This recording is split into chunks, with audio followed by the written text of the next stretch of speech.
भारतीय लोक आता पहा कुठे पोचलेत. एक साधारण 4-1 हजार वर्षापूर्वी ते पोचले आहेत ऑस्ट्रेलियामध्ये आणि सोबत श्वान घेऊन गेलेत. सरस्वती सिंधू संस्कृतीचा ऱ्हास झाला आहे हे आपल्याला माहिती आहे की लोक ती सगळी गावं सोडून गेली. मोठी मोठी गावं ओस पडलेली आहेत, तिथे त्यांची घरं बिरं जे काय आहे ते सगळं आता आपल्याला म्हणजे उत्खननामध्ये मिळतं. तर आता हा ऱ्हास झाला आहे आणि त्याच्यानंतर आपल्याला काय दिसतं तर भारतीय गुरं म्हणजे वाशिंडा असलेले गाई आणि बैल हे आपल्याला पश्चिमेला दिसायला लागतात की इराणमध्ये, इराणच्या पलीकडे इराकमध्ये असे दिसायला लागतात. आणि अगदी हे आपण असे 17व्या शतकातले वगैरे नकाशे पाहिले तर त्या नकाशांमध्ये ते काय म्हणतात, म्हणजे आता हे नकाशेसुद्धा आपण स्वस्तिचिन्हच म्हणू शकतो बरं का, की आपल्या भारतीय संस्कृती कुठपर्यंत पसरली आहे ह्याचं एक स्वस्तिचिन्ह, की त्या नकाशांमध्ये ते काय म्हणतात, गंगेपर्यंतचा जो भाग आहे तो India on this side of Ganga आणि गंगेच्या पलीकडचा जो भारत आहे म्हणजे अगदी सगळं Bangladesh, Myanmar, Indonesia, Thailand, Laos, Vietnam वगैरे असं सगळं that is India beyond Ganga. तर ही असे नावं लिहिलेले नकाशे आहेत. तर भारतामध्ये दागिने तयार व्हायचे, मग त्याच्यामध्ये अगदी सोन्याचे दागिने आहेत, लापिस लाजुलीचे दागिने आहेत, ते निळ्या रंगाचा जो दगड आहे तो, तर त्याच्या खाणी अफगाणिस्तानमध्ये, तर तिथून तो दगड आणणे, लाल रंगाचे दगड आहेत, त्या दगडांपासून मणी तयार करणे, त्या मण्यांमध्ये ड्रिल करणं, अगदी बारीक बारीक ड्रिल करून ते ओवून त्याचे दागिने करणे. तर ही सगळी टेक्नॉलॉजी आहे. तर ह्या सगळ्या इंडस्ट्रीज आहेत आणि ह्या इंडस्ट्रीमधून तयार होणाऱ्या ह्या सगळ्या वस्तू एक्सपोर्ट केल्या जातात आणि त्याला प्रचंड मागणी होती. तर आता ती मागणी कशी होती, तर आपण आता हा जो भाग बघत आहोत तो आहे अफगाणिस्तानच्या उत्तरेचा, म्हणजे उझबेकिस्तान, तुर्कमेनिस्तान वगैरे असा हा सगळा भाग. आणि मग तिथे आपल्याला असं दिसतं की तिथे भारतीय देवतांची उपासना होते, म्हणजे तिथे विष्णूची उपासना करत आहेत, शंकराची उपासना होती आहे, त्यानंतर सूर्याची उपासना होती आहे, अग्नीची उपासना आहे, बुद्ध तर तिथे अत्यंत लोकप्रिय असा देव आहे आणि पारसी देवतांची पण पूजा होते, ग्रीक देवतांची पण उपासना चालली आहे, असा तिथे सगळा मिलाप आपल्याला दिसतो.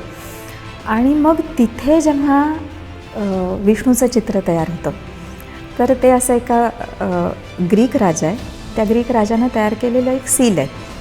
तर त्या सीलवरती आपल्याला असं दिसतं की विष्णू आहे आणि विष्णूच्या समोर तो राजा नमस्कार करून उभा आहे विष्णूला.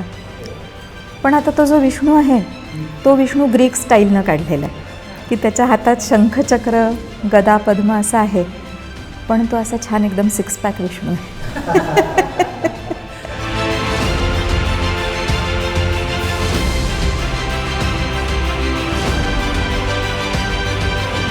मंडळी नमस्कार. नमस्कार. नवीन वर्षाच्या तुम्हा सगळ्यांना हार्दिक शुभेच्छा. राष्ट्रसेवक या यूट्यूब चॅनलवर आम्ही नेहमीच वेगवेगळे विषय घेऊन तुमच्या भेटीला येत असतो. तसंच आजच्या या नवीन वर्षातल्या सत्रात एक वेगळा आणि अनोखा विषय घेऊन आम्ही तुमच्या भेटीला आलेले आहोत. तर आजच्या सत्रात मी मेघा विश्वास आणि मी हेरंब ओक तुम्हा सगळ्यांचं पुन्हा एकदा मनापासून स्वागत करतो. आणि आजच्या एपिसोडमध्ये आपल्या भेटीला आलेल्या आहेत दीपालीताई पाटवतकर. नमस्कार दीपालीताई. तुमचं मनापासून स्वागत आणि तुम्हालाही अनेक शुभेच्छा नवीन वर्षाच्या. तर आजच्या विषयाकडेच वळूया आपण. आज आपल्याला ज्या पाहुण्या किंवा ज्या व्याख्यात्या लाभलेल्या आहेत त्या दीपाली पाटवतकर, त्यांचं फार मोठं कार्य आहे वेगवेगळ्या विषयांमध्ये. प्रामुख्याने सांगायचं तर आजच्या आपल्या विषयाशी निगडीत म्हणजे इंडॉलॉजी अर्थात भारतविद्या, त्याचप्रमाणे भारतीय संस्कृती या विषयाच्या त्या तज्ज्ञ आहेत. त्यांनी या विषयावर विविध व्याख्यानं दिलेली आहेत, अनेक पॉडकास्ट त्यांचे उपलब्ध आहेत, मुलाखतींचे कार्यक्रम झालेले आहेत. तसंच त्यांनी या विषयावर विपुल लेखन केलेलं आहे. त्यांची काही निवडक पुस्तकं सांगायची झाल्यास देशविदेशातील भारतीय संस्कृतीची स्वस्तिचिन्हे जो आजचा आपला विषय आहे, त्याच्याबरोबरीनेच चित्र ज्ञानेश्वरी, रामकथामाला, राजमाता कुंती, त्याचप्रमाणे महाभारताचे अनावरण हा जो हे जे पुस्तक आहे अमी गणात्रायांचं, त्यांचा अनुवाद दीपालीताईंनी केलेला आहे. तर मला वाटतं जास्त वेळ न घेता आपण आजच्या सत्राला सुरुवात करूया दीपालीताई. जरूर. मी पहिला प्रश्न विचारतो जेव्हा आपण हे पुस्तकाचं नाव ऐकलं की त्यातला जो स्वस्तिचिन्ह हा शब्द अतिशय सुरेख शब्द आहे, खूप छान शब्द आहे तो. एका सामान्य माणसाच्या दृष्टिकोनातून विचार केला आपण तर मला असं वाटलं की स्वस्तिचिन्ह म्हणजे काही शुभ प्रतीक किंवा अशा अर्थाचं काय आहे का, हा पहिला प्रश्न. आणि त्याला जोडून एक छोटासा उपप्रश्न असा आहे की हा विषय तुम्हाला म्हणजे कसा सुचला किंवा ह्या विषयावर लिहावं असं तुम्हाला कशामुळे वाटलं?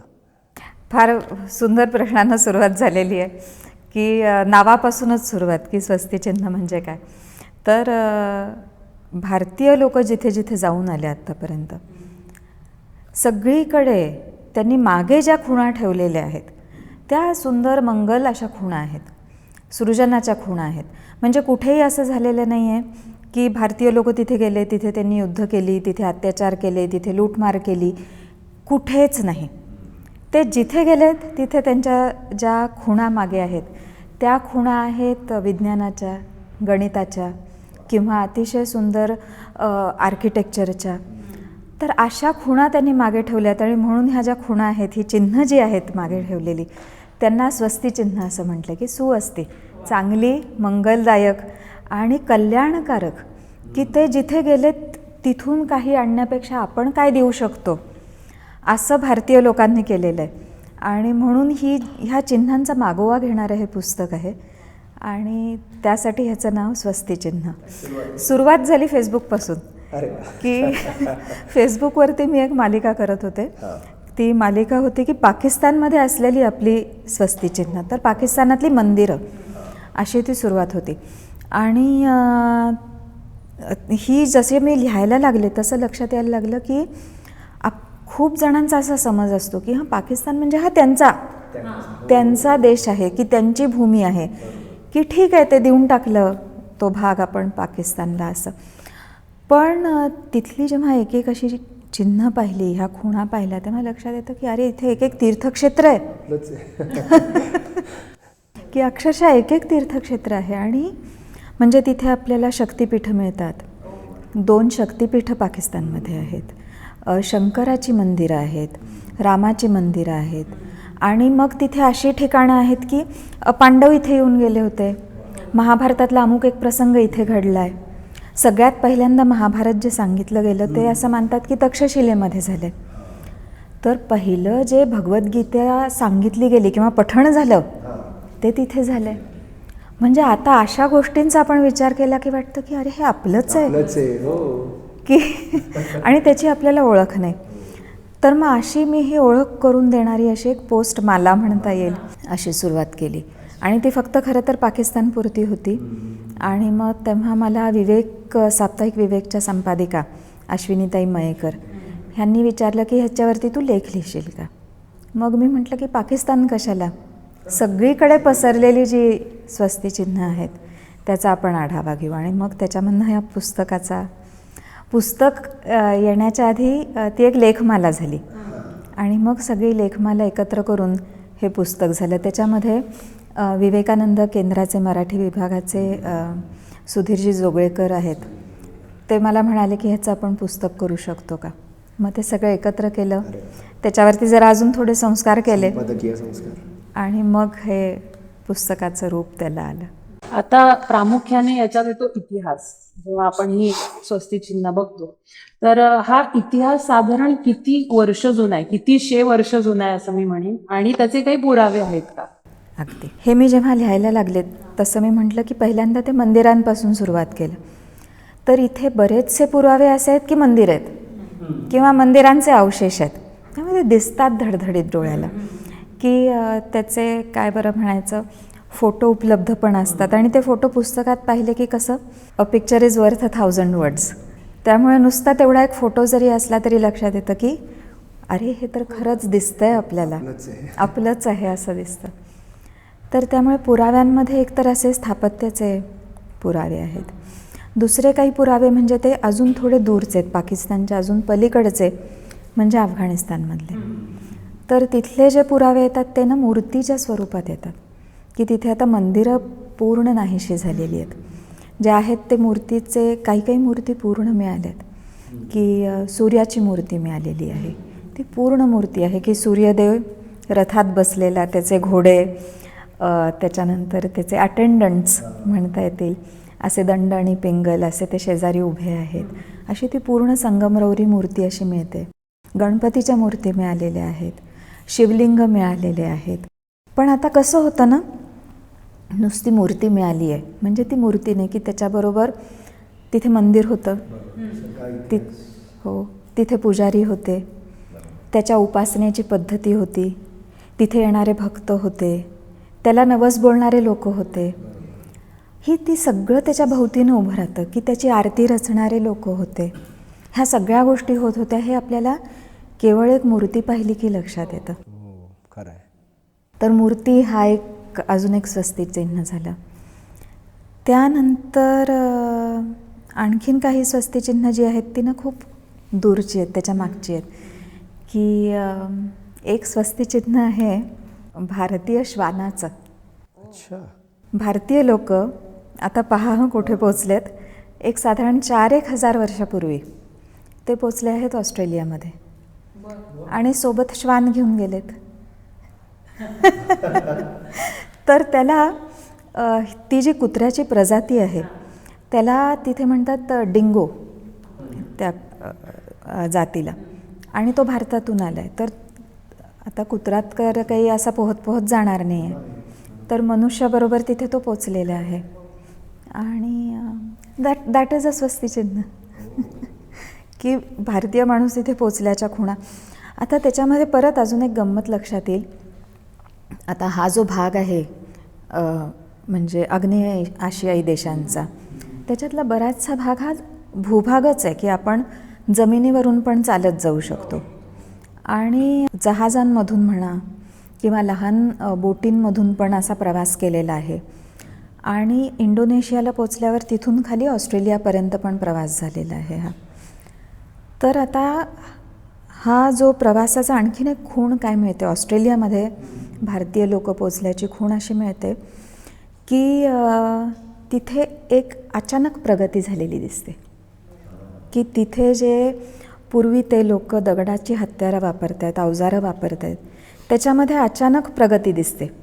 की ही प्रगती पण दिसते आणि तो कुत्रा पण आलेला दिसतो.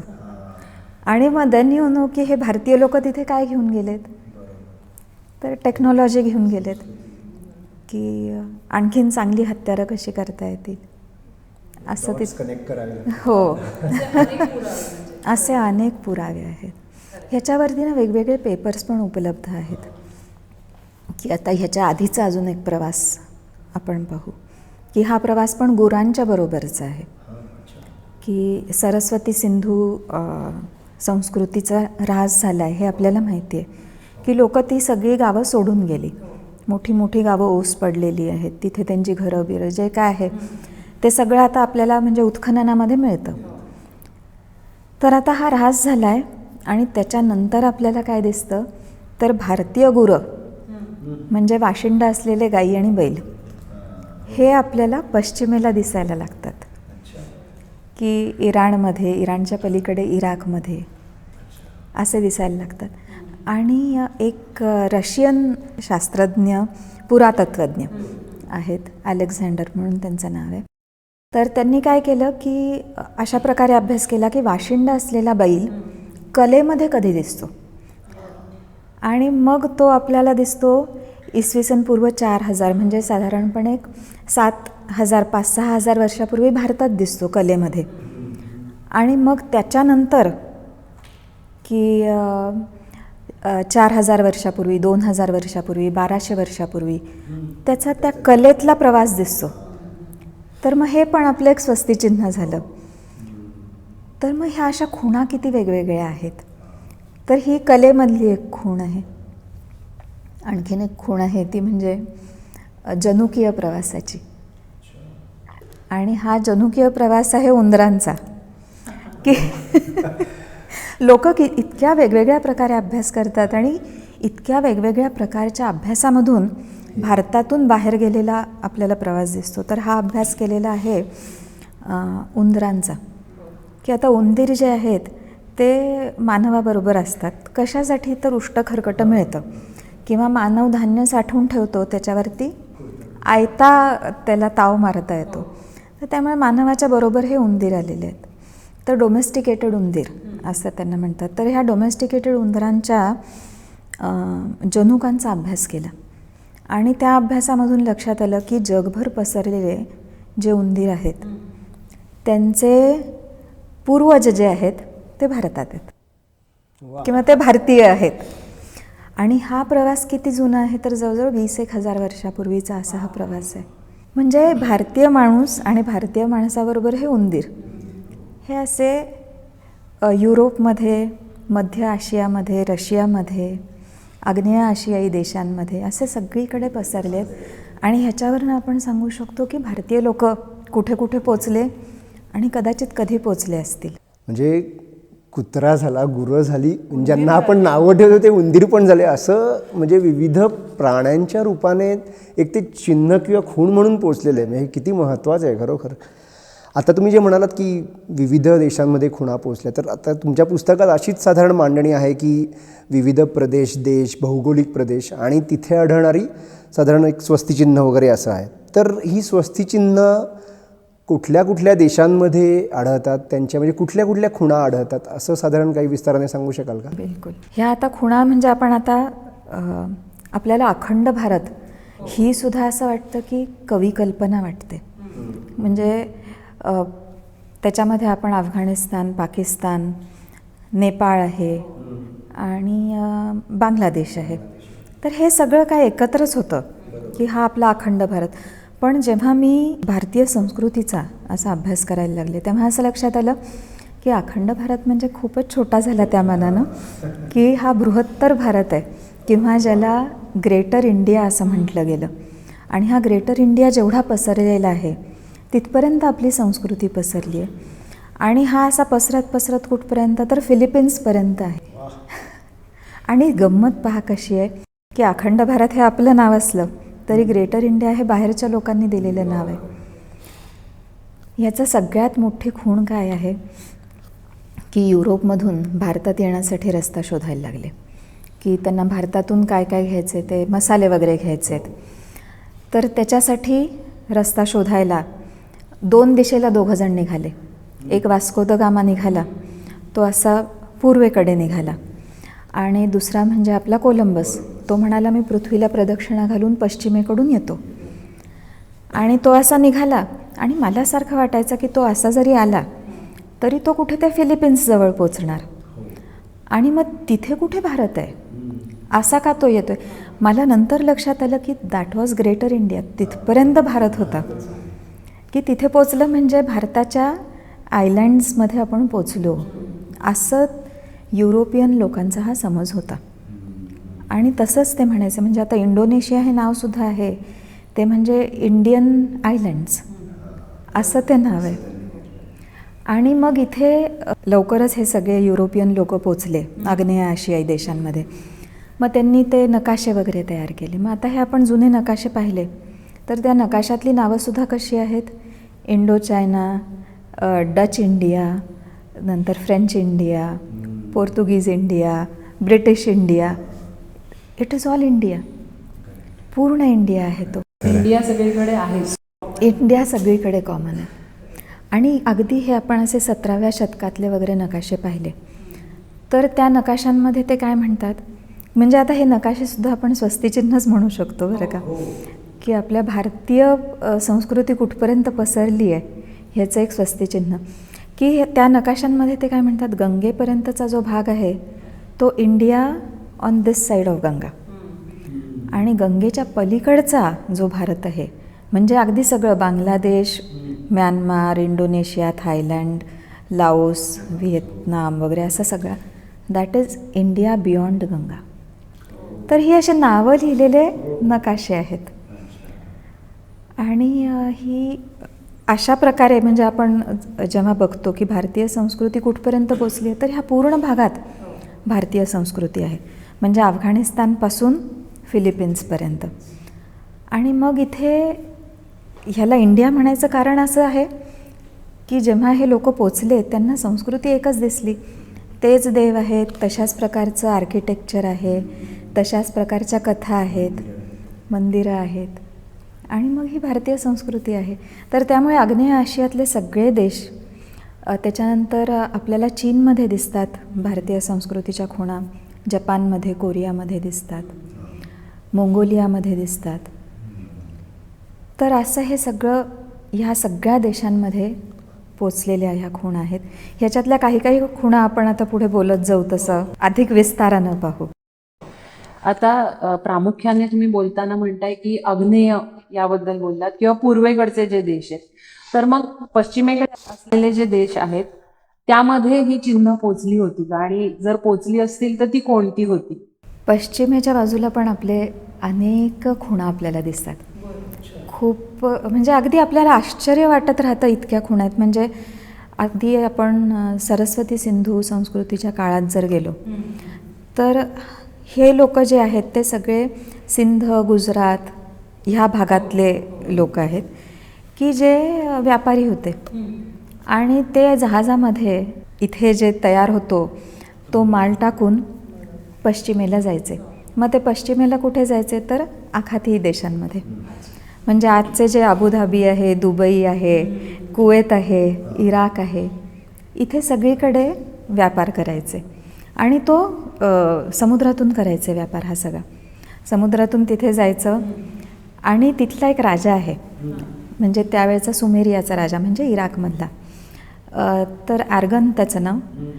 तर तो काय सांगतो की माझ्या बंदरांमध्ये मेलुहाचे जहाज आहेत आणि त्या जहाजांमध्ये मी तिकडनं माल इम्पोर्ट करतो. मी काय काय इम्पोर्ट करतो तर त्याच्यामध्ये एक आहे आयव्हरी, वूड आणि दागिने. तर भारतामध्ये दागिने तयार व्हायचे. मग त्याच्यामध्ये अगदी सोन्याचे दागिने आहेत, लॅपिस लाजुलीचे दागिने आहेत, ते निळ्या रंगाचा जो दगड आहे तो. तर त्याच्या खाणी अफगाणिस्तानमध्ये आहेत. तर तिथून तो दगड आणणे, लाल रंगाचे दगड आहेत, त्या दगडांपासून मणी तयार करणे, त्या मण्यांमध्ये ड्रिल करणं, अगदी बारीक बारीक ड्रिल करून ते ओवून त्याचे दागिने करणे. तर ही सगळी टेक्नॉलॉजी आहे. तर ह्या सगळ्या इंडस्ट्रीज आहेत आणि ह्या इंडस्ट्रीमधून तयार होणाऱ्या ह्या सगळ्या वस्तू एक्सपोर्ट केल्या जातात आणि त्याला प्रचंड मागणी होती. तर आता ती मागणी कशी होती की तिथली जी देवी आहे, इनन्ना नावाची तिथली देवी होती, तर त्या देवीला जर का कोणत्या रत्नांचा हार घालायचा तर तो लॅपिस लाजुलीचा घालायचा. अशी इतकी त्याला डिमांड. तर आपल्याला ह्या भारतीय वस्तू आणि भारताचं नाव मेलुहा असं आपल्याला तिथल्या लेखामध्ये दिसतं, त्या सार्गनच्या लेखामध्ये आपल्याला दिसतं. आणि तिथे अजून 2 संस्कृती होत्या. त्या 2 संस्कृतींची नावं आहेत दिल्मन आणि मॅगम. तर ह्या ज्या संस्कृती आहेत त्या कशावरती त्या फोफावल्या म्हणायचं की भारतीय जहाजं तिथे जाऊन थांबायची, तिथे पाणी घ्यायचं, अन्न घ्यायचं, ह्याच्यासाठी तो एक मधला हॉल्ट होता. त्यामुळे तिथली ती संस्कृती बहरली. आणि नंतर काय झालं की आपली ही जेव्हा सरस्वती सिंधूच्या संस्कृती लयास गेली तेव्हा त्या पण 2 लयास गेल्या की इतकी त्यांची डिपेंडन्सी होती. तर ह्या अशा खुणा आपल्याला पश्चिमेला दिसतात. ह्याच्या पलीकडे आपल्याला इजिप्तमध्ये पण खुणा दिसतात. इजिप्तमध्ये भारतीय कॉटन दिसतं. त्यानंतर आपल्याला ग्रीक लोक जेव्हा आले भारतात तर तेव्हा ते पण भारतीय कॉटन घेऊन जायचे. रोमन लोक कॉटन घेऊन जायचे.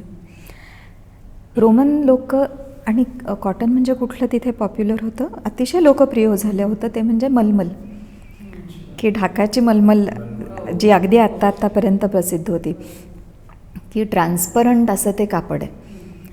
आणि इतकं सुंदर ट्रान्सपरंट कापड आहे ते की त्याला रोमन लोक म्हणायचे की ते ढगासारखं आहे किंवा मिस्टसारखं आहे. अशा इतकं त्याचं त्यांनी वर्णन केलं.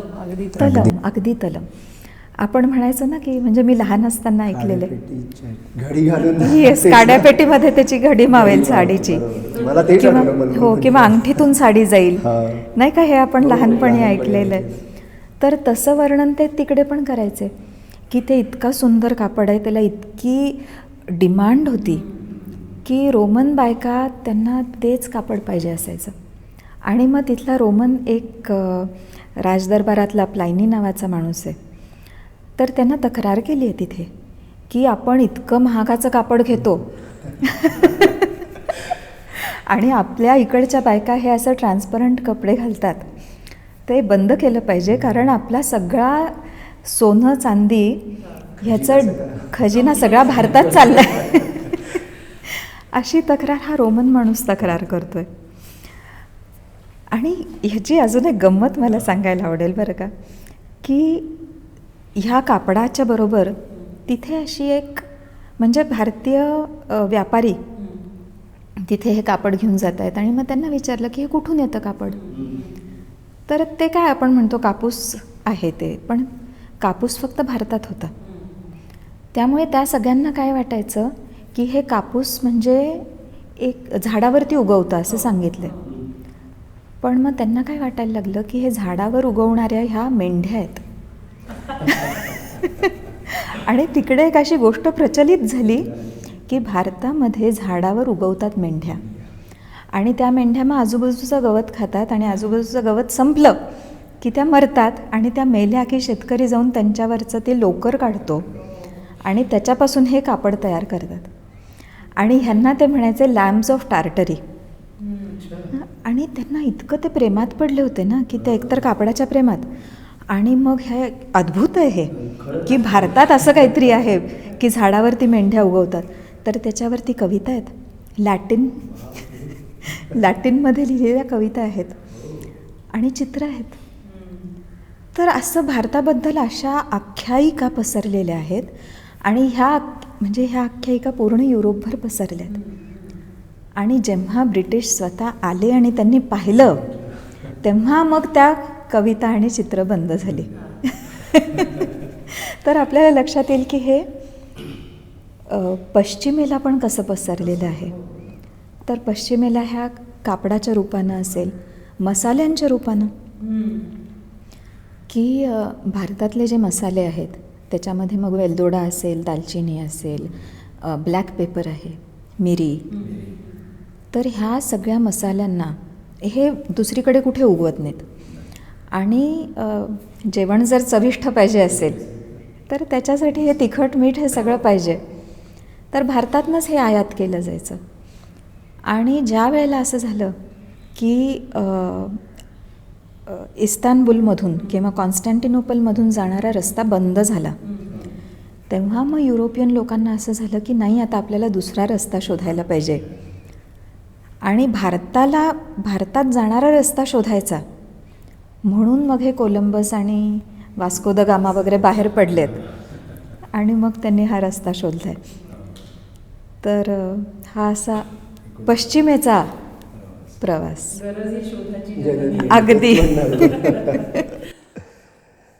ते तुम्ही आत्ता जे म्हणत होतात झाडाला मेंढ्या उगवतात हे मला असं एवढं विनोदी वाटत होतं. म्हणजे असं मी डोळ्यासमोर आणत होतो की ते असं विचार करतायत की हे झाड आहे, इथे मेंढी आहे आणि ते लोकर काढून घेत आहेत. आणि कुणालाही कधी वाटलं नाही की हे असं गमतीदार आहे किंवा असं असू शकत नाही.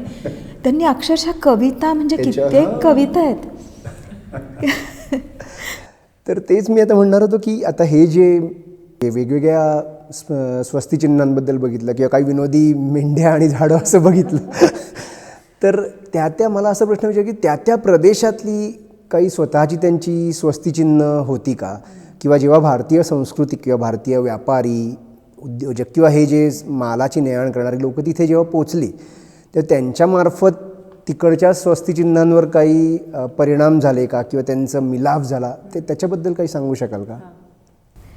हे सुद्धा आपल्याला दिसतं की तिकडचे लोक जेव्हा भारतात येत आहेत आणि इथले तिथे जात आहेत तर त्यामुळे तेव्हा त्यांच्याकडच्या कला येत आहेत, त्यांच्याकडचं विज्ञान येत आहे आपल्याकडे.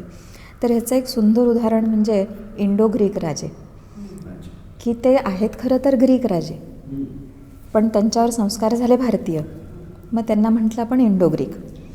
आता ते इतके इंडियन झाले की त्यांनी जी काढलेली नाणी आहेत त्याच्यावरती आपल्याला कृष्ण आणि बलराम यांचं चित्र दिसतं, शंकराचं चित्र दिसतं किंवा त्यांच्याकडच्या पण देवता दिसतात. तर ग्रीक लोकांच्या देवता दिसतात. तर आता एक अशी त्याच्यामधली गंमत आहे की ग्रीक देवता जी आहे तिच्या हातामध्ये असा एक कोन असतो की ती पण प्रॉस्पेरिटीची देवता आहे आणि तिच्या हातात कोण आहे. तर भारतीय लोकांना ते खूप आवडलं. मग त्यांनी ते वस्तू लक्ष्मीच्या हातात दिली. म्हणजे लक्ष्मी आहेच आहे प्रॉस्पेरिटीची देवता, तर ते असं आपल्याला एक्सचेंज झालेलं पण दिसतं. आणि मग लक्ष्मीच्या हातामध्ये कलश येतो, त्या कलशामधून नाणी पडत असतात असं चित्र येतं. तर हा आपल्यावरती झालेला त्यांचा परिणाम असा दिसतो. किंवा मग तिथे जी कला तयार झाली ती कला अशी आहे की त्याचं कंटेंट भारतीय आहे, पण ते त्याचं जे काय बरं म्हणायचं प्रकटीकरण होतं ते ग्रीक आहे. मग त्याला म्हटलं इंडो ग्रीक कला. मग त्याच्यामध्ये असं दिसतं की एक अतिशय सुंदर असं एक सील आहे. ते सील आहे बाक्ट्रियामधलं, म्हणजे अफगाणिस्तानच्या उत्तरेच्या भागातलं. तर तिथे पण ग्रीक राजे राज्य करत होते. तर आपण आता हा जो भाग बघत आहोत तो आहे अफगाणिस्तानच्या उत्तरेचा, म्हणजे उझबेकिस्तान, तुर्कमेनिस्तान वगैरे असा हा सगळा भाग. आणि मग तिथे आपल्याला असं दिसतं की तिथे भारतीय देवतांची उपासना होते, म्हणजे तिथे विष्णूची उपासना करतायत, शंकराची उपासना होती आहे, त्यानंतर सूर्याची उपासना होती आहे, अग्नीची उपासना आहे, बुद्ध तर तिथे अत्यंत लोकप्रिय असा देव आहे. आणि पारसी देवतांची पण पूजा होते, ग्रीक देवतांची पण उपासना चालली आहे. असा तिथे सगळा मिलाप आपल्याला दिसतो. आणि मग तिथे जेव्हा विष्णूचं चित्र तयार होतं तर ते असं एका ग्रीक राजा आहे, त्या ग्रीक राजानं तयार केलेलं एक सील आहे. तर त्या सीलवरती आपल्याला असं दिसतं की विष्णू आहे आणि विष्णूच्या समोर तो राजा नमस्कार करून उभा आहे विष्णूला. पण आता तो जो विष्णू आहे तो विष्णू ग्रीक स्टाईलनं काढलेला आहे की त्याच्या हातात शंखचक्र, गदा, पद्म असं आहे, पण तो असा छान एकदम सिक्स पॅक विष्णू आहे. तर असा आपल्याला प्रभाव दिसतो बाहेरचा.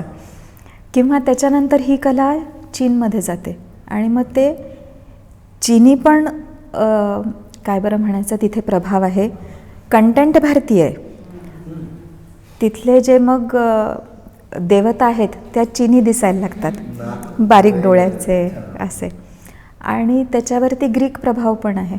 तर असा तिन्हीचा मिलाफ आपल्याला चीनमध्ये दिसतो. तर साधारणपणे हा कुठला भाग बरं म्हणता येईल की ताकला मकान जे डेझर्ट आहे तर त्याच्या आजूबाजूचा जो भाग आहे तिथल्या गुहा आहेत, त्या गुहांमध्ये बौद्ध चित्र आहेत, त्याच्यामध्ये शिवपार्वतीची चित्र पण आपल्याला पाहायला मिळतात. तर मग ते असे एकदम शिवपार्वती असे चिनी दिसणारे, शंकराच्या डोक्यावरती चंद्र आहे. तर ह्या सगळ्या गोष्टी आपल्याला दिसतात. त्यामुळे किंवा इव्हन भारतातून आपण आग्नेय आशियाई देशांमध्ये म्हटलं आहे की आता तिथे कंटेंट भारतीय आहे की रामाची कथा आहे, मग तिथे रामाचं शिल्प आहे, सीतेचं शिल्प आहे, पण आता ते शिल्प जेव्हा तयार होतं तेव्हा ते तिथल्या लोकांसारखं दिसतं. किंवा आपलं रामायण तिथे पोचतं तेव्हा ते तिथल्या भाषेत लिहिलं जातं. तर त्याच्यावरती काय बरं म्हणायचं तिथले संस्कार पण होतात. म्हणजे रिप्रेझेंटेशन त्यांच्या पद्धतीने अगदी अगदी मूळ आपलं. हां, कोर जो आहे, कंटेंट जो आहे तो आपला असं होतं. आता तुम्ही इतकी सगळी चिन्ह सांगताय, पण त्याच्यात गणित स्पेसिफिकली, गणित, विज्ञान, सायन्स किंवा पंचांग, ॲस्ट्रॉलॉजी आणि वेगवेगळ्या कला याचा काही अंतर्भाव आहे का? त्या पद्धतीची काही दिसून येतात का? कारण भाषा आणि लिपी याबद्दल तर आपण पुरावे आपल्याला दाखले मिळालेलेच आहे, लिपी म्हटलं तर, किंवा चित्रांच्या माध्यमातून सुद्धा. पण गणित, विज्ञान, कला किंवा पंचांग या अनुषंगाने काही आहेत का? पंचांगातला मी एक भाग सांगते. ह्या सगळ्यातलं एक छोटं एक आपण उदाहरण घेऊ. तर वाराची नावं आपल्याकडे ते असं आहे ना की रविवार म्हणजे सूर्याचा, त्याला मग आपण आदित्यवार पण म्हणतो. सोमवार चंद्राचा की सोम म्हणजे चंद्र, मंगळवार मंगळाचा. तर ही नावं कशी पडली ह्याच्यासाठी आपल्याकडे अगदी ते शास्त्र आहे की प्रत्येक दिवसाचे 24 तास आहेत आणि तेव्हा त्याला तास म्हणत नाहीत, होरा म्हणायचे. तर आणि मग प्रत्येक होऱ्याचा एक पती आहे, अधिपती आहे, मग तो एक ग्रह दिला आहे. आणि मग दिवसाच्या पहिल्या होऱ्याचा जो अधिपती आहे त्याचं नाव त्या दिवसाला दिलं. तर असं हे शास्त्र आपल्याकडे तयार झालं आहे. त्याचे श्लोक आहेत, ते आपल्याला अगदी भागवत पुराणामध्ये दिसतात, आर्यभटाच्या लेखनामध्ये ते दिसतं. तर हे आपल्याला कळतं की इथे हा उगम झालेला आहे की 7 दिवस करायचे आणि प्रत्येक दिवसाला एकेका ग्रहाचं नाव द्यायचं, असं इथे झालं. आणि मग आपल्याला आता ही अशी नावं पश्चिमेला गेलेली दिसतात. किंवा आता पश्चिमेला आपण असं प्रत्येक भाषेत मग ते जर्मन भाषा असेल, फ्रेंच असेल, इंग्लिश असेल, त्याच्यामध्ये आता म्हणजे आपल्याला इंग्लिश कळतं म्हणून आपण इंग्लिश घेऊ उदाहरण, की संडे होतो सूर्याचा, मून डे होतो मंडे, ट्यूजडे, किंवा सॅटर्डे सॅटर्न, शनीचा दिवस. तर हे असं पश्चिमेला पोचले. आणि इकडे जर का आपण गेलो पूर्वेला सुद्धा आपल्याला असं दिसतं की चीनमध्ये असतील किंवा सेंट्रल एशियामध्ये असतील, ही जी वाराची नावं आहेत अशीच नावं आहेत, तशीच आहेत की सूर्य, चंद्र, मंगळ अशीच ती सगळी नावं दिलेली आहेत. आणि म्हणजे हे किती पूर्वीपासून पोचलेलं असेल. तर हा आपला पंचांगातला म्हणता येईल, कारण पंचांगाचं एक अंग वार आहे. तर हे सगळीकडे पोचलेलं आहे. किंवा आपल्याकडे 27 नक्षत्र आहेत, तर ही 27 नक्षत्र 12 राशी, तर ते पण आपल्याला दिसतं. चीनमध्ये पण आहेत ते 27 नक्षत्र असं त्यांनी घेतलेलं आहे. तर हे पंचांगातलं झालं. आता गणितातलं जर का पाहायचं झालं, 0 अगदी आणि दशमान पद्धती, आणि हे इतकं पोचलेलं आहे की आता काहीही मोजायचं असू दे, अगदी तुम्हाला अंतर मोजायचं आहे, गती मोजायची आहे, ताप मोजायचा आहे, खोली मोजायची आहे, लोकसंख्या मोजायची आहे, काहीही असू दे, आपलीच पद्धत वापरली जाते. तर हे, आणि मग त्याच्यावरचे जे ऑपरेशन्स आहेत, की आता समजा दशमान पद्धती जर त्यांनी घेतली असेल तर दशमान पद्धतीवरती पॉझिटिव्ह नंबर्स, 0, निगेटिव्ह नंबर्स, ह्याच्यावरती कसे ऑपरेशन्स करायचे, की त्यांचा भागाकार कसा करायचा किंवा त्यांचा गुणाकार कसा करायचा 2 संख्यांचा, किंवा त्यांची बेरीज वजाबाकी कशी करायची. तर ह्या ज्या पद्धती आहेत किंवा त्याचे जे रूल्स आहेत हे सुद्धा त्याच्याबरोबर गेलेले आहेत. आणि असं करत करत आपण जेव्हा पोचतो की अगदी कॅल्क्युलसपर्यंत आपल्याला भारतामध्ये ती प्रगती दिसते, की वैदिक काळापासून 16व्या शतकापर्यंत आपल्याला ते पूर्ण इव्हॉल्युशन दिसतं, की कशा प्रकारे आपण गणित इव्हॉल्व झालेलं आहे. आणि तेच आपण जेव्हा युरोपमध्ये पाहतो, तेव्हा युरोपमध्ये जेव्हा झिरो पोचला भारतातून, तेव्हा ते सुरुवातीला फार घाबरले, म्हणजे घाबरले की 3च्या पुढे जर का 0 लिहिला तर ते 30 होतं किंवा 300 होतं, त्याचं कित्येक पटीने वाढतं. तर ते 0ला घाबरले होते आणि त्यांना जवळजवळ 200 ते 300 वर्ष लागली 0 शिकायला. आणि ते शिकले एकदा, मग भारताच्या कॉन्टॅक्टमध्ये आले आणि सडनली आपल्याला दिसतं तिथे न्यूटन आहे, एकदम कॅल्क्युलस. म्हणजे आपण जेव्हा भारतातली प्रगती बघतो तेव्हा ती हजारो वर्षाची प्रगती आपल्याला दिसते, की आधी कोणीतरी काम केलं आहे, मग त्याचं ते काम अजून कोणीतरी पुढे नेलं आहे, असं झालेलं आहे. आणि तिथे अचानक कॅल्क्युलस कशामुळे होतं हे आणि त्याच्यामध्ये आपल्याला असं दिसतं की न्यूटन म्हणतो खरा की I am standing on the shoulders of giants, म्हणून मी इतक्या दूरचं पाहू शकतो. पण तो ते जायंट्स कोण आहेत ते सांगत नाही. पण आपण निष्कर्ष काढू शकतो की हे कुठून पोचलेलं आहे, की युरोपचा जेव्हा भारताशी संबंध येतो तेव्हा युरोपमध्ये एनलाइटनमेंट येते. अरेबियाचा जेव्हा भारताशी संबंध येतो तेव्हा इस्लामिक गोल्डन एज येतं, की हे सगळं ज्ञान तिथपर्यंत पोचतं आहे आणि प्रचंड प्रमाणात पोचतं आहे. म्हणजे अगदी आता आपण इस्लामिक गोल्डन एज हा जर का पाहिला काळ, तर त्यावेळेला संस्कृत पुस्तकांचं भाषांतर होतं आहे. आणि किती काळ, म्हणजे 300-400 वर्ष संस्कृत पुस्तकांचं भाषांतर केलं जातं आहे फारसीमध्ये आणि अरेबिकमध्ये. तर आणि अफगाणिस्तान हा भाग त्यावेळेला ह्याच्यासाठी ओळखला जायचा की संस्कृत पुस्तकांचं ट्रान्सलेशन करणारा भाग. सो मग हे असं विज्ञान, की मग तिथे सुश्रुत संहितेचं भाषांतर होतं आहे, चरक संहितेचं भाषांतर होतं आहे. गजायुर्वेद असेल, अशा सगळ्या गोष्टींचं भाषांतर होतं आहे. म्हणजे आपण फक्त इमॅजिन करू शकतो की किती प्रमाणात हे चाललं आहे. किंवा चीनमधून जेव्हा आपल्याकडे विद्यार्थी येत आहेत, प्रवासी म्हणायला पाहिजे त्यांना खरं तर प्रवासी येत आहेत, इथे शिकत आहेत आणि परत जाताना शेकडो पुस्तकं घेऊन जात आहेत.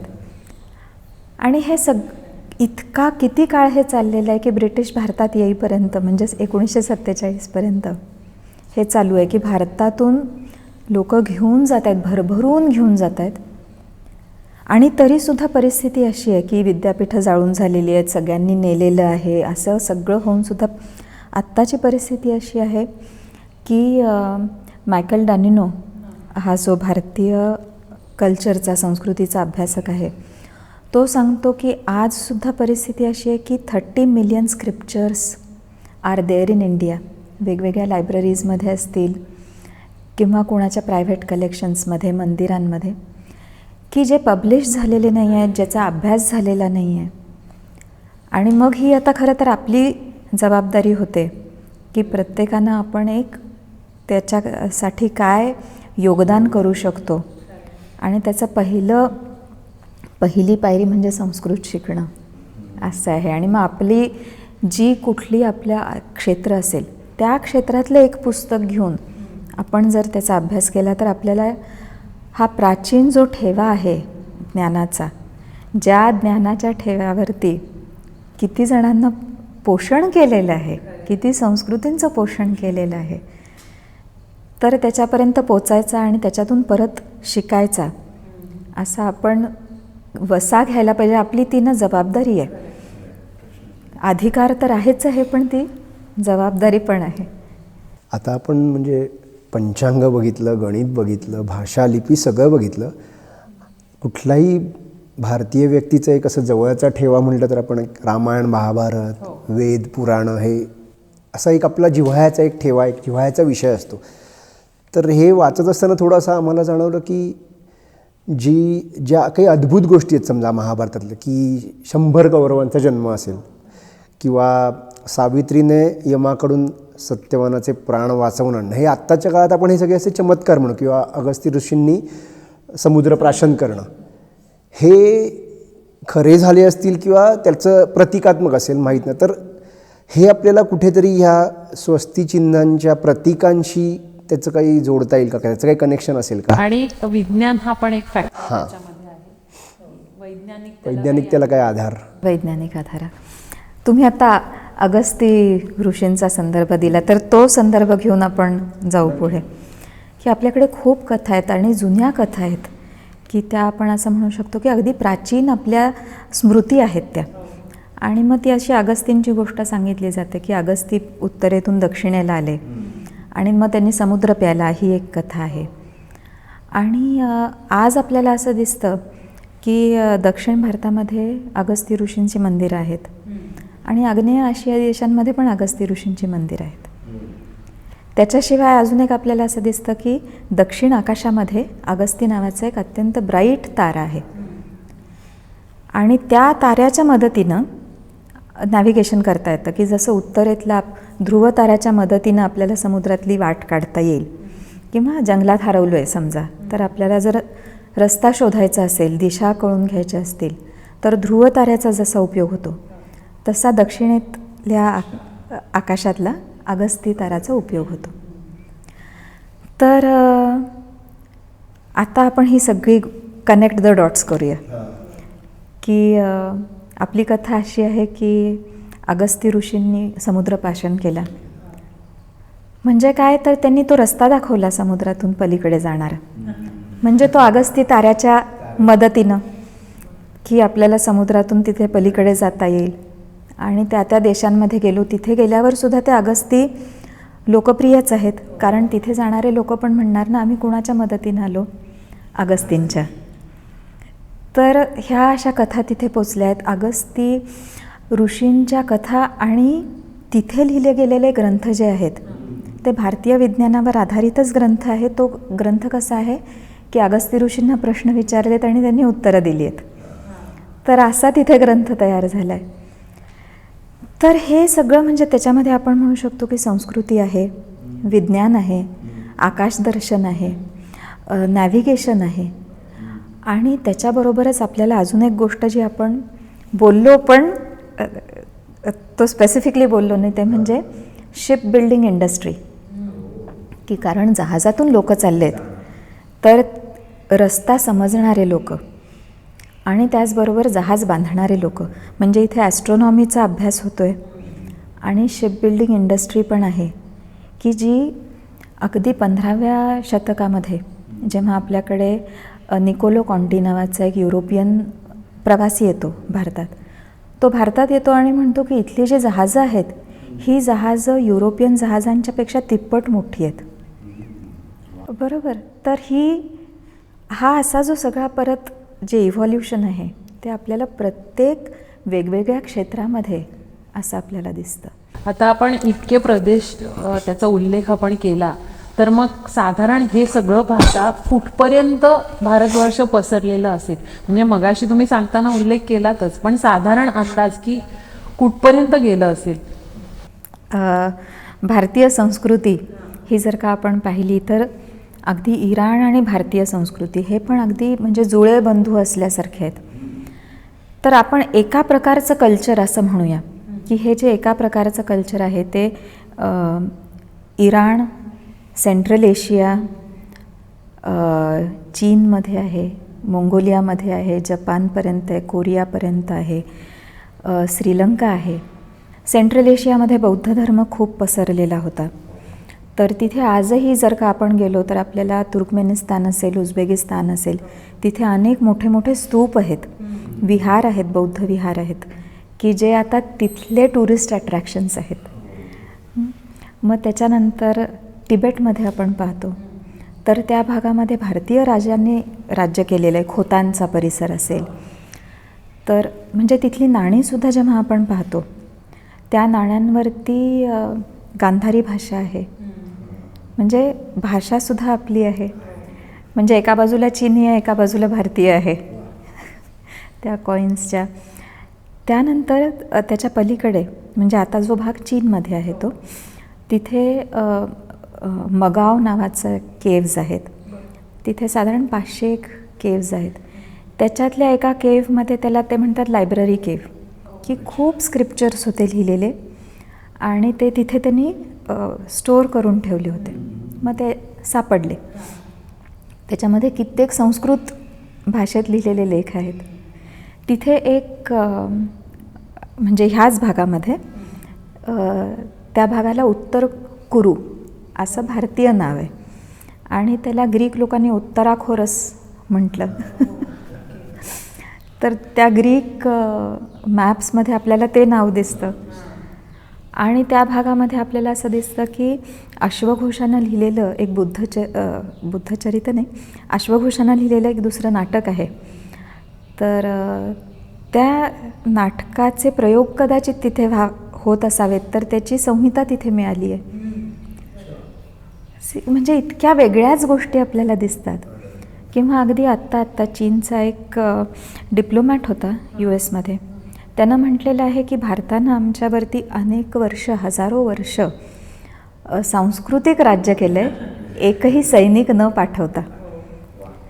तर हे चीनचा डिप्लोमॅट म्हणतो. आणि कंबोडियाचा एक प्रिन्स, त्यानं मागे म्हटलं होतं की आमच्या सगळ्यांवरती भारतीय संस्कृतीचे इतके काय बरं म्हणायचं प्रभाव आहे किंवा आमचा उगमसुद्धा आम्ही भारतीय संस्कृतीमध्ये पाहतो. कसा तर युरोप जसं ग्रीककडे बघतं तसं आम्ही भारताकडे बघतो. तर हे अशा प्रकारचं जे गुडविल आहे, हे गुडविल आपल्या पूर्वजांनी तयार करून ठेवलं आहे. आणि ते आपण काय बरं जे आहे ते जतन करावे आणि ते आणखीन वाढवायला पाहिजे. की आता काय होतं की अजूनही भारतातले लोक बाहेर जातात, पण आता आपण शिकायला बाहेर जातो आहे. पूर्वी शिकवायला बाहेर जात होतो आणि लोक शिकायला भारतात येत होते. तर तिथे आपल्याला परत जायचं आहे. हे आपण गोल ठेवला पाहिजे खरं तर, की आपण काय करू शकतो. की आजकाल असं दिसतं की प्रत्येकाला MS करायला बाहेर जायचं आहे आणि तिथे आपण केवढी इन्व्हेस्टमेंट करतो आहे की जेव्हा आपण बघतो की अक्षरशः लाखामध्ये मुलं तिकडे चालले आहेत आणि सगळे आईवडील इकडनं इन्व्हेस्ट करत आहेत. तर इट्स अ इंडस्ट्री. तर हे आपल्याला बदलायचं आहे आणि हे आपण बदलू शकतो का, तर आपल्या पूर्वजांनी केलं, आपण का नाही करू शकणार. आणि म्हणून मला असं वाटतं की ह्या सगळ्या गोष्टी माहिती असायला पाहिजेत. आता तुम्ही जे म्हणालात विद्यार्थ्यांच्या दृष्टीने, म्हणजे ते मला फार महत्त्वाचं वाटलं. म्हणजे आता जर का आपण असा विचार केला की आजच्या विद्यार्थ्यांनी जर का इंडॉलॉजी किंवा ही स्वस्तिचिन्ह यांच्याकडे करिअर म्हणून बघायचं ठरवलं, त्यापूर्वी थोडंसं मागे जाऊन बोलायचं तर स्वस्तिचिन्ह हेच म्हणजे आजच्या पिढीला काय, म्हणजे काही वर्षांपूर्वी आम्हालाही माहीत नव्हतं. आत्ता थोडं वाचन केल्यावर कळलं. जर आजच्या विद्यार्थ्यांनी ह्याच्याविषयी अभ्यास करायचं काही ठरवलं तर त्यांना कुठला मार्ग, म्हणजे कुठल्या मार्गाने जावं लागेल, कुठला अभ्यासक्रम स्वीकारावा लागेल किंवा आपल्या अभ्यासक्रमात याविषयीचा काही अंतर्भाव आहे का?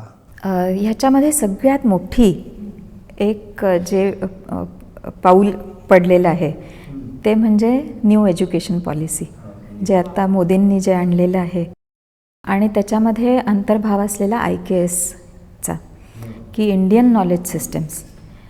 तर इंडियन नॉलेज सिस्टम्स आता कसं आहे की एक वेगळा विषय म्हणून आपण शिकणार आहे की ते आता बऱ्याचशा कॉलेजेसमधून सुरू झालेलं आहे, बऱ्याच युनिव्हर्सिटीजमधून सुरू झालं आहे की एक ओळख करून घ्यायची की आपण काय केलं की वेस्टर्न पद्धत घेतली शिक्षणाची आणि आपण त्यांच्याच पद्धतीनं शिकायला लागलो आणि मग आपण कसं ना उलटं शिकायला लागलो की वेस्टमध्ये एनलायटनमेंट जेव्हा आली तेव्हापासून आपण शिकायला लागलो, पण आपल्याकडे त्याच्या आधीचं होतं ते आपलं गेलेलंच आहे सगळं.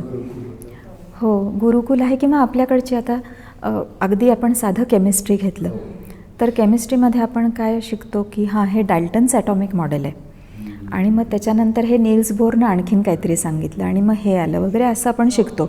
पण आपल्याकडे कणाद ऋषींनी कितीतरी आधी सांगितलं आहे आणि ते अणुरेणूंबद्दल बोलतात किंवा ते ग्रॅव्हिटीबद्दल बोलतात. तर ते जे वैशेषिक सूत्र आहेत ती पूर्णपणे आपल्या ह्या अभ्यासक्रमात नाहीच आहेत. तर ते आता आपल्याला हळूहळू परत आणायचं आहे. तर पहिली जी स्टेप आहे ती पहिली स्टेप अशी आहे की हे भारतीय ज्ञान परंपरा काय होती ह्याची एक ओळख करून घेणं. आणि ह्याच्याविषयी म्हणजे समजा आता तुम्ही विद्यार्थी नाही आहे तरीसुद्धा अनेक ओपनिंग्ज आहेत की वेगवेगळ्या प्रकारचे कोर्सेस आहेत की जे तुम्ही करू शकता. ओपन कोर्सेस आहेत, त्याच्यामधनं हे फाउंडेशन मिळू शकतं आणि त्याच्या पुढे हळूहळू असं होणार की आता तुम्ही जर इंजिनियर असाल तर इंजिनिअरिंगची आपली काय बॅकग्राऊंड होती फक्त तेवढाच अभ्यास करायचा. किंवा तुम्ही समजा फूड इंडस्ट्रीमध्ये आहे तर फूड इंडस्ट्रीमध्ये असाल तर मग भारतीय अन्नाची परंपरा कशी आहे किंवा आपल्याकडच्या जुन्या रेसिपीज काय आहेत किंवा जुन्या रेसिपीजची पुस्तकं कुठली आहेत. तर त्या गोष्टी म्हणजे ते लोक फक्त तेवढं शिकतील. तुम्ही ज्या क्षेत्रात असाल त्या क्षेत्राला जे पॅरलल आहे त्या पॅरलल पुस्तकांचा अभ्यास करून त्याच्यात खोलात जाऊन त्याच्यावरती संशोधन करून हे सगळं करायसाठी अतिशय मोठा काय बरं म्हणायचं स्कोप आहे. म्हणजे अगदी म्हणजे तिथे कॉम्पिटिशनच नाही आहे, प्रचंड स्कोप आहे. आणि त्याच्यामध्ये उपयोग काय किंवा त्याच्यामधनं तर उपयोग काय असेल तर एक म्हणजे त्याच्यावरती बाहेरचे लोक पेटंट घेतात आणि ज्याच्याकडे पेटंट आहे त्याला त्याचं वेल्थ मिळते, इंटलेक्च्युअल प्रॉपर्टी म्हणतात. पण आपण जेव्हा असं दाखवू शकतो की जसं हळदीच्या बाबतीत झालं होतं की हळदीचं पेटंट अमेरिकेत जेव्हा ते काढायला लागले तेव्हा आपण दाखवून दिलं की हे आपलं ट्रॅडिशनल नॉलेज आहे आमचं हे, तर तेव्हा ते पेटंट गेलं. नाहीतर काय होऊ शकतं की इथून शिकायचं, त्याच्यासाठी वेगळ्या देशात पेटंट घ्यायचं, मग you bring it in a different form की त्याची गोळी होईल, कॅप्सूल होईल की तुम्ही ही कॅप्सूल खा आणि मग त्याला टर्मरिक नाव नाही देणार की टर्मरिकमध्ये जे केमिकल्स आहेत ते केमिकल्स वगैरे म्हणतील आणि then we will pay to buy it.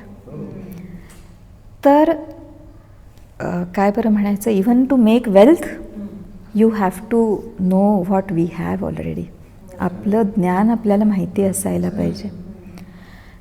तर उपजीविकेसाठी तर ते आहेच आहे. हे ज्ञान ह्याचे उपयोग काय, तर उपजीविका हा पण एक उपयोग आहे. त्याच्यानंतर अजून एक उपयोग आहे की आपल्याला एक आपली ओळख मिळते, आपल्या संस्कृतीची ओळख मिळते, की कुठेही आपण गेलो तरी आपण काय आम्ही ह्या देशातून आलो,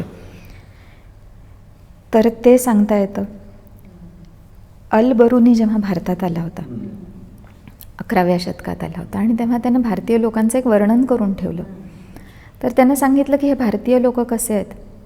तो म्हणतो पहिली गोष्ट अशी आहेत की हे भारतीय लोक कशालाही घाबरत नाहीत, मृत्यूला सुद्धा घाबरत नाहीत. काय ओळख आहे ही. दुसरं असं आहे की खरं बोलतात, खोटं बोलत नाहीत, सत्यवचनी आहेत. आणि तिसरी गोष्ट अशी आहे की त्यांना स्वतःच्या ज्ञानाचा प्रचंड गर्व आहे.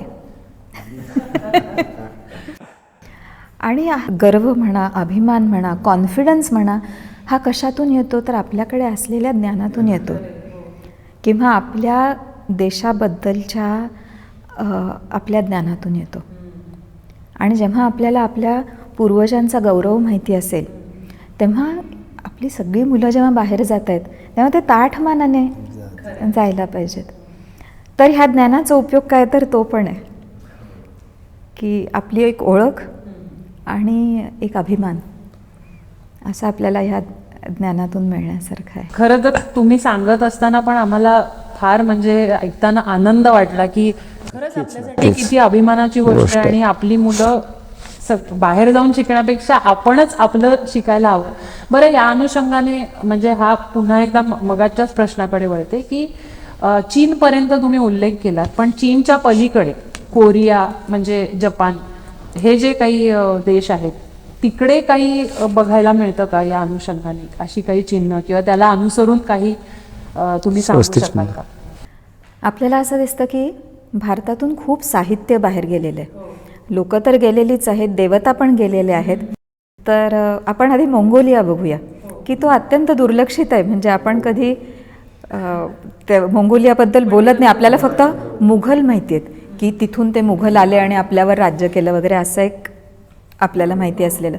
पण तिथे भारतीय लोकांनी काय केलं आहे ही गंमत आहे की भारतातून आधी तिबेटमध्ये आपलं साहित्य पोचलेलं आहे. मग त्याच्यात ते बौद्ध साहित्य आहे, त्याच्यात गणित आहे, विज्ञान आहे, असं सगळं आहे.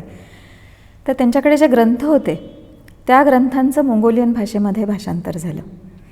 आणि ते असं सुंदर त्यांनी चिनी कागदावरती गोल्डन अक्षरांमध्ये लिहिलं आहे, सुंदर सुंदर चित्र काढली आहेत, आणि असं मोठं कलेक्शन आहे ते. आणि ते इतकं महत्त्वाचं आहे मंगोलियासाठी आणि जगासाठी सुद्धा की त्याला वर्ल्ड हेरिटेज डॉक्युमेंट असा युनेस्कोनं रेकग्नाईज केलेलं आहे. आणि ते भारतातून गेले तर हे मंगोलियामध्ये दिसतं. त्याच्या पलीकडे आपण जेव्हा जपानमध्ये जातो तेव्हा जपानमध्ये बौद्ध धर्म तर आहेच आहे, त्याच्याबरोबर आणि बाहेर पोचलेला जो बौद्ध धर्म आहे तो असा हिंदू आणि बौद्ध असा मिक्स आहे, तो काही असा वेगळा नाही. त्यामुळे तिथे आपल्याला सगळ्या हिंदू देवता पण दिसतात. जसे आपल्याकडे 12 आदित्य आहेत तसे त्यांच्याकडे 12 देवता आहेत. मग त्याच्यामध्ये वायू आहे, अग्नी आहे, यम आहे, त्यानंतर सूर्य, चंद्र, पृथ्वी, ब्रह्मदेव. फक्त काय ते ब्रह्माला बॉन म्हणतात, ते उच्चार असे सोपे सोपे होत जातात की भारतातून बाहेर गेल्यावर राम पण लाम होतो किंवा नारायणचा नॉलयन होतो तसं ब्रह्माचं बॉन होतं. आणि मग आपल्याला जपानमध्ये ब्रह्माची मूर्ती दिसते. म्हणजे अगदी आपल्याला भारतात सुद्धा क्वचित पाहायला मिळते. हो, पण तिथे ब्रह्माची अगदी 4 मुख असलेली, हंसावर बसलेली अशी अतिशय सुंदर मूर्ती पाहायला मिळते. सरस्वतीची अनेक मंदिरं जपानमध्ये आहेत, तर तिला तिथे बायझेतेन म्हटलेलं आहे. त्यानंतर कोरियामध्ये पण पोचलेले आहेत भारतीय लोक, किंवा तिथले बौद्ध भिक्षू भारतात येऊन शिकून परत तिकडे गेलेले आहेत. तर कोरियाची तर कथा अशी आहे की एक अयोध्येची एक राजकन्या होती तर तिथे त्या राजाला स्वप्न पडलं की हिला तिकडे पाठवायचं आणि दूर समुद्रातून पलीकडे तिला पाठवायचं, असं ते स्वप्न पडतं. तिथे एक राजा आहे, त्याच्याशी लग्न करायचं. तिकडे तो एक प्रिन्स होता. त्या प्रिन्सला पण असं वाटत होतं की नाही, आपली जी होणारी पत्नी आहे ती अशी समुद्रातून येणार आहे. आणि मग ही राजकन्या सूर्यरत्ना तिथे पोचली, त्यांचा विवाह झाला, त्यांना पुढे मुलं झाली, असं सगळं. तर तिथल्या लोकांची असा समज आहे की आम्ही तिचे वंशज आहोत. आणि मग त्यांच्यासाठी अयोध्या म्हणजे त्यांचा आजोळ आहे. आणि कोरियामधून, साऊथ कोरियामधून अनेक लोक दरवर्षी अयोध्येला भेट द्यायला येतात. का तर तिथे त्या राजकन्या सूर्यरत्नाचं एक मेमोरियल आहे म्हणून. तर इतके आपल्याला वेगवेगळी चिन्ह पाहायला मिळतात ही भारताची. आणि ह्याच्यासाठी आपल्याला एक लक्षात येतं की किती लोकांनी कष्ट घेतलेले आहेत. की भारतातून बाहेर जायचं, तिथे जाताना आपल्यासोबत एक शिदोरी नेली आहे, ती त्यांना द्यायची, काहीही अपेक्षा न ठेवता. तिथून काहीही आपल्याला मिळणार आहे किंवा इथली लोकं पण कोणी लक्षात ठेवणार आहे की हा गेला बाबा, तर कुठलीही अपेक्षा न ठेवता हे काम करायचं. आणि हे काय होतं की फक्त त्या माणसानं केलेलं चांगलं काम असं राहत नाही, तर ते 2 देशांमधला पण तो एक दुवा होतो. आणि हे काय बरं, काही अपेक्षा न करता केलेलं हे जे काम आहे त्याचे फळ आपण आज चाखत आहोत असं म्हणायला पाहिजे. आणि जसं आजोबा झाड लावतात ना की नातवंडांना ह्याची फळं मिळतील, तर आपण फळं चाखत आहोत. आता आपण पण पेरायचं आहे, आपण हे झाडं लावायची आहेत. तर हे काम आपल्याला करायचं आहे, हे आपण लक्षात ठेवून. म्हणजे हे वाचताना फक्त आपल्याला गतवैभवाचं गुणगान करायचं आहे असं नाही, तर आज आपण त्यातून काय शिकायचं आहे आणि पुढे काय द्यायचं आहे. खरं मस्त ऐकून पण असे खूप भारावल्यासारखं, अगदी हाच शब्द आहे. म्हणजे आपल्याकडलंच आपल्याला माहिती नसतं. आणि यामुळे बऱ्याच तरुण मुलांना सुद्धा, कारण आपण डिजिटल मीडियाच्या माध्यमातून पोचतोय त्यांच्यापर्यंत, तर त्यांना पण ह्याबद्दल कळेल आणि त्याच्यात रस निर्माण होईल अशी आपण आशा करूया. नक्कीच होईल. आणि तर आता आपण शेवटाकडे येतोय. हा विषय एवढा मोठा आहे आणि तुम्ही इतकं छान बोलताय की ते ऐकत राहावंसं वाटतंय. अजून सुद्धा होऊ शकेल. हां, तर मला असं एक विचारायचं होतं की म्हणजे तुम्ही आता स्वस्तिचिन्हांचा किंवा मी मगाशी म्हटलं त्याप्रमाणे आता ते चित्र ज्ञानेश्वरीचं तुम्ही भरपूर काम केलेलं आहे, राजमाता कुंती, तर ही अशी तुमची बरीच पुस्तकं आलेली. तर आता तुमचं या व्यतिरिक्त काही भविष्यातले काही प्रकल्प, नवीन लेखन किंवा नवीन विशेष विषयावर काही व्याख्यान असं काही आहे का? ते आम्हाला ऐकायला आवडेल. जरूर. संस्कृती हा माझा अगदी जवळचा विषय आहे, जिव्हाळ्याचा अगदी. तर त्यामुळे हे पुस्तक तर तसंच आहे की भारतीय संस्कृती कुठे कुठे पोचली, तर ते आहे. किंवा रामायण महाभारत जेव्हा मी बघते तेव्हा ते पण आपल्या संस्कृतीमधून आलेले किंवा आपली संस्कृती शिकवणारे, टिकवणारे असे हे जे ग्रंथ आहेत, तर त्याच दृष्टीनं त्याचा अभ्यास केला गेला. आणि मग मागच्या वर्षी मी अजून एक चरित्र लिहित होते, ते म्हणजे अहिल्यादेवींचं. अहिल्याबाई होळकरांचं चरित्र लिहित होते आणि त्यानिमित्तानं अभ्यास करत होते. आणि त्यावेळेला पण माझ्या इतकं लक्षात आलं की अहिल्यादेवींचा जो काय वाचन आहे, की त्यांचं दिनचर्या कशी आहे की त्या ब्रह्ममुहूर्ताला उठतात आणि सकाळी उठल्यावर काय करतायत तर पुराण श्रवण करतायत. आणि ह्या पुराण श्रवणातून किंवा रामायण महाभारत आदी इतिहासातून त्यांना काय मिळतात तर हे संस्कृतीचे धडे मिळतात. आणि मग आपल्याला अहिल्यादेवींच्या कार्यामध्ये पण हे सगळं दिसतं. तर हे सगळं मी इतक्यातच ते अहिल्यादेवींचं जे पुस्तक लिहिलं त्याच्यामध्ये येतं आहे आणि ते लवकरच प्रकाशित पण होईल. तर हे एक पुस्तक आहे. आणि दुसरं मी जे आधी मराठीमध्ये लिहिलेलं पुस्तक होतं की रामकथामाला, की रामायण कुठपर्यंत पोचलेलं आहे, तर त्याचं इंग्रजी भाषांतर पण आता येत आहे. तर हे 2 माझे नवीन पुस्तकं आता अगदी येऊ घातलेली आहेत आणि मी पण वाट पाहते.